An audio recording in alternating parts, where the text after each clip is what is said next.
আসসালামু দর্শক, স্বাগত জানাই আমাদের কৃষি কালচার দেখতে। বন্ধুরা, একটা ছোট্ট ভিডিওতে দেখাই পাম্প সেট আপ করা কত সহজ। আমি যে পাম্পটা চালাই সেই পাম্পটা এখন সেট আপ করলাম। ওই যে দেখেন, একটা ব্যাটারি আর কিছুই না, আর পাইপ, আর পাম্পটা পানিতে ডুবানো আছে।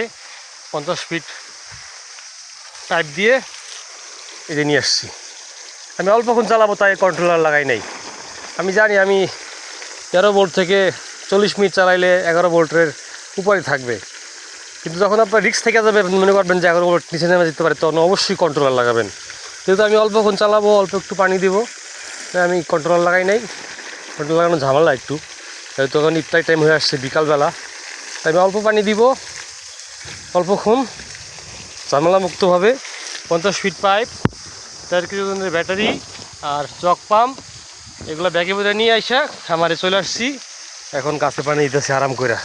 দেখেন কত সুন্দর পানি, 1 ইঞ্চি ডেলিভারি পাইপের মুখ ভরে ভরে পানি আসতেছে। এই পাম্প কি আপনারা হাতছাড়া করবেন? কখনোই না। এরকম পাম্প ভালো দোকান থেকে দেখে শুনে কিনবেন। এক্ষেত্রে দোকানের সাথে কথা বলবেন, তারা ওয়ারেন্টি দিবে কি না, পাম্পটা কেমন দাম নিবে, এবং এই পাম্পটার সাথে আপনি কী পাবেন সব জেনে নেবেন। আমি কিনেছিলাম সুমাইয়া ইলেকট্রিক থেকে, দাম নিয়েছিল 2800 কি 3000 টাকা, মনে নাই, 1-1.5 বছর আগে ঘটনা। আর ওনারা কোনো ওয়ারেন্টি দেয় নাই, কিন্তু বলছিল যে 1 মাসের ভিতর কিছু হইলে নিয়ে আইসেন। কিন্তু আলহামদুলিল্লাহ 1 বছর পার হয়ে গেছে, এখন তাদের কাছে যাওয়া লাগে নাই।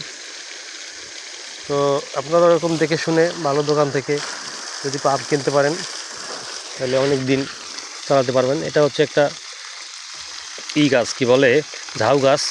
এখানে আমার ঝাউ গাছ আছে অনেকগুলা, শন আওয়াজ হয় পাতা শুইলে।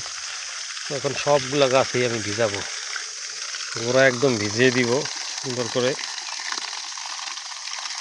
যাতে আগামী 1 সপ্তাহ পানি না দেওয়া লাগে। এই যে দেখেন কি সুন্দর পানি, 1 ইঞ্চি পাইপের একদম মুখ ভরে ভরে আসতে আছে। এটা একদম ফুল 1 ইঞ্চি পাইপ, মানে একদম মুখ ভরে ভরে, তার ভালো স্পিডও আছে। বুঝছেন, সুন্দর পানি, চাপ দিলে অনেক দূরে যায়, মানে ভালো স্পিড আছে। গাছের গোড়ায় পানি দেওয়ার জন্য পারফেক্ট একটা পাম্প। ভালো থাকেন। পাম্পের ভিডিও এই পর্যন্তই, ধন্যবাদ।